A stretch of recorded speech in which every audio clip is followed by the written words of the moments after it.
All right, so we're just coming into the new year of 2020. 2019 is way behind us. And what I want to do in this video is talk about 5 things that I'm personally going to be focusing on in 2020 to have the most profitable year that my company's seen. And I think you'll learn a thing or two from these 5 things as well. Let's get into them.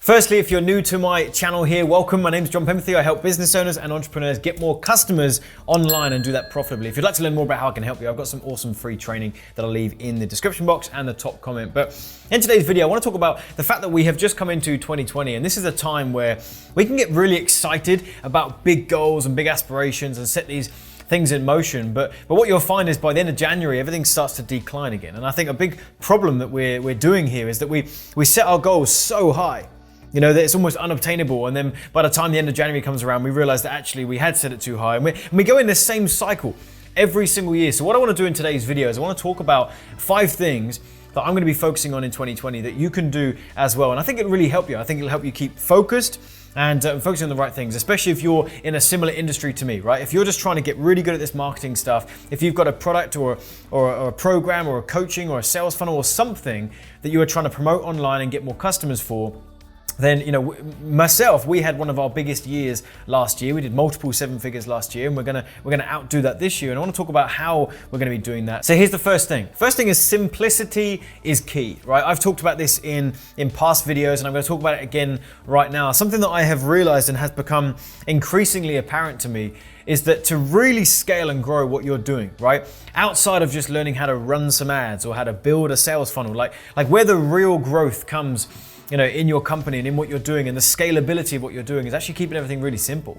You know, I literally had a New Year meeting with my entire team for a couple of hours, and I was just sharing a bit of the vision for where we're going to be going in 2020. And one of the big things that I was sharing was, look, we've tried a particular model before where we're doing so much stuff. Like, we're launching so many different sales funnels and so many different ads and so many different programs and products. And, you know, and what you'll find is that your time, energy, and attention has now been spread across, let's say that there's 5 different things you've got going on. Let's say you've got 5 different offers, 5 different products. That's now 5 different sales funnels, 5 different sets of ads, and 5 times the manpower to monitor and manage those sales funnels and those ads.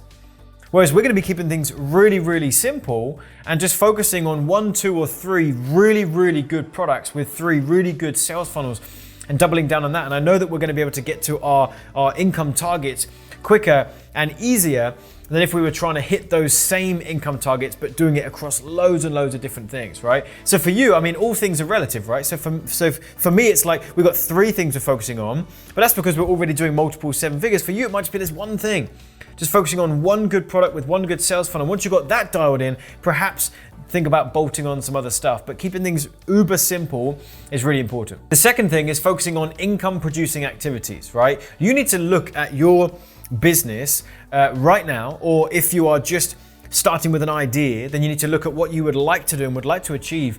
You need to lay it all out on the table. Like, literally write it all down, like all the different things that you're doing in your business, from replying to emails, any phone calls you're doing, you know, any ads that you're running, things like, just look at your day to day. Like, what are all these little things that you're doing? And you need to look at them and decide which of these are actually income producing activities. Which ones have the ability to turn into a sale, a customer, or some revenue, right? And you need to focus on those income producing activities and not the things that are mundane tasks that are not getting you any results. And you need to actually start outsourcing those things, right? Like, if you have 80% of what you're doing in the day is not actually going to be resulting in some revenue or a customer, then that is not something that you should have been prioritizing that day, right? Like, so for me, for example, if you've got, I mean, let's actually just give an example for you. Let's say that you are replying to an email, right? Barbara is waiting for you to get back to it.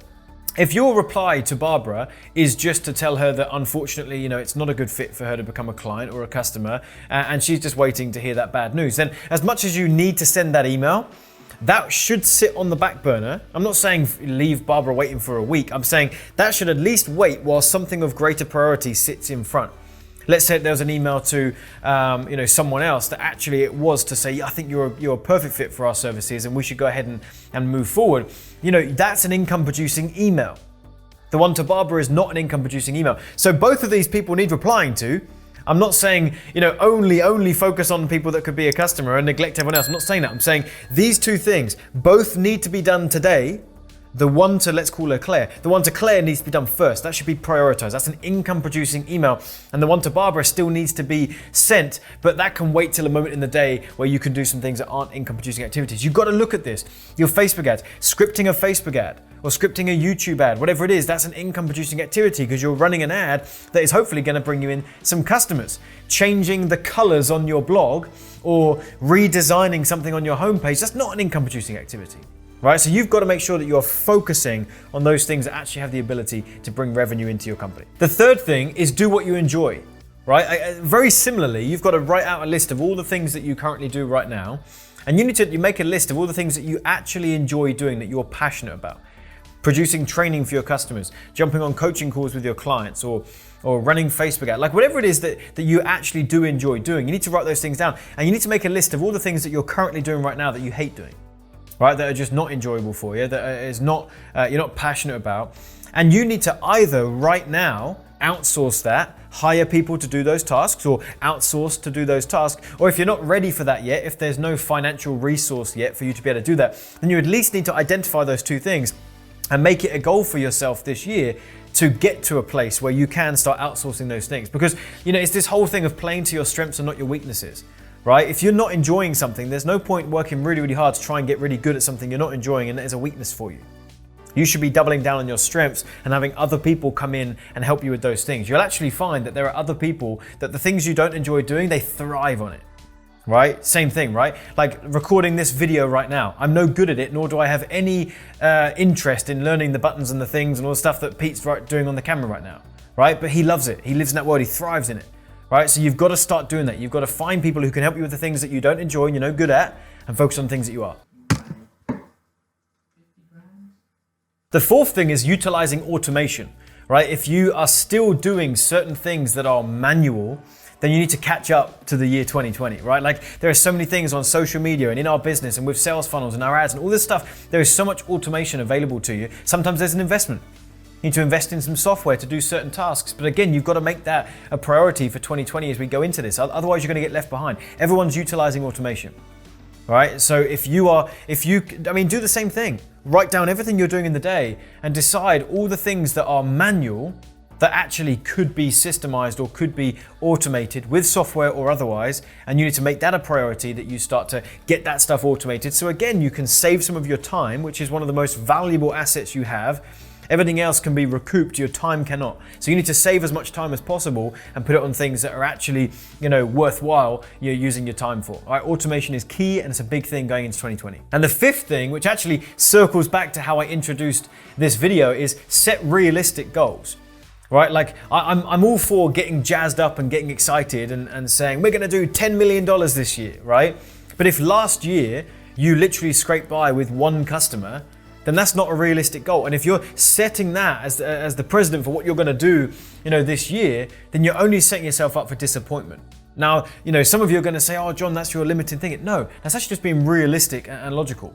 If last year you scraped by with hardly any customers, then suddenly say, right, new year, new me, I'm going to make $10 million this year. It's not realistic. So you have to look at the goals that you're setting, because this is why people fail with New Year's resolutions. Like just go and watch any video about New Year's, they always fail. I can't say always. Most of the time, you hear the stories. I'm finally going to lose that 10 pounds, and then you don't. Why is it? Because you set a huge goal of losing 10 pounds, rather than saying, my New Year's resolution is just to get back in the gym, even just once a week. Right? That's a more realistic goal. And then you can work up from there, 2 times a week, 3 times a week. Now I'm going to start to set some, you've got to do it like that. Otherwise everything will start to crumble and it just won't work. So inside of my company, with what we're doing, just on the business front, I'm looking at our numbers from last year, the things that we're doing, the things I know that we're capable of, and I'm starting to put things in place that are goals for us that are, yes, a bit challenging, but also I know are actually realistic based on our capacity and our resource. All right? So there's the 5 things I've got for you. Hopefully that's helpful for you. If it was, do me a favor, hit the like button on this video and let me know in the comments box which of those 5 do you most resonate with, that you think is gonna help you the most in the coming year. And if you'd like to learn more from me and how I can help you, we do have training and coaching. I'll leave a link in the description box to a free training that I've got that'll break down my model for running ads to a funnel and actually growing your business and doing that quite substantially. And then we'll see see if we're a good fit to be able to give you some further help and further training. So check out the link in the description box and the top comment, and also subscribe to the channel and hit the bell notification. We're putting out new videos like this every single week that I think you'll find hugely beneficial. All right, that's me over and out. Oh, that's a weird way to say that. Anyway, that's it from me. Thanks for watching this video, and I'll see you in a future one.